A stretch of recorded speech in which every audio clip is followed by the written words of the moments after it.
সুৰক্ষিত বিকশিত আত্মনিৰ্ভৰ অসম শ্লোগানেৰে 2026লৈ একশ্যন মুডত বিজেপি 1 কোটি ভোটৰ লক্ষ্যৰে প্ৰস্তুত বিজেপিৰ ৰণকৌশল তৎপৰতা বৃদ্ধি পাইছে গেৰুৱা শিবিৰত বিধানসভা নিৰ্বাচনলৈ মাজত মাত্ৰ কেইটামান দিন বাকী কলাক্ষেত্ৰত বিজেপিৰ দুদিনীয়া কাৰ্যনিৰ্বাহক সভাৰ আজি দ্বিতীয় দিন নিৰ্বাচনৰ পূৰ্বে বিজেপি কাৰ্যকালৰ এইখনে আছিল শেষৰখন কাৰ্যনিৰ্বাহক সভা সেয়ে ৰাষ্ট্ৰীয় নেতৃত্বৰ উপস্থিতিত আজিৰ দিনটোতেই তৈয়াৰ হ'ল 100 দিনৰ ৰোডমেপ 20 জানুৱাৰীলৈ হ'ব বুথ সবলীকৰণ আৰু 21 জানুৱাৰীৰ পৰা 30 জানুৱাৰীলৈ হ'ব বুথ বিজয় অভিযান 16 জানুৱাৰীৰ পৰা 21 জানুৱাৰীলৈকে আমি হাতত লৈছোঁ আৰু 22 জানুৱাৰীৰ পৰা 30 জানুৱাৰীলৈকে বুথ বিজয় অভিযান বিশেষভাৱে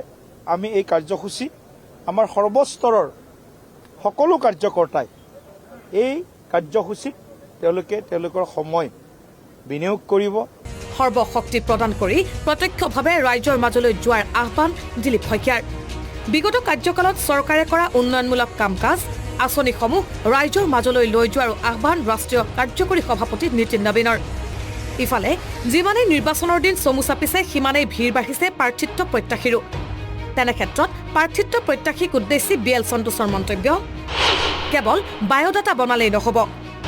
গুৰুত্ব দিব লাগিব সাংগঠনিক দিশত থাকিব লাগিব নিজৰ জনপ্ৰিয়তাও আন নেতাৰ সৈতে জিন্দাবাদ ধ্বনি দি ঘূৰি ফুৰিলেই নহ'ব শক্তিশালী কৰিব লাগিব নিজৰ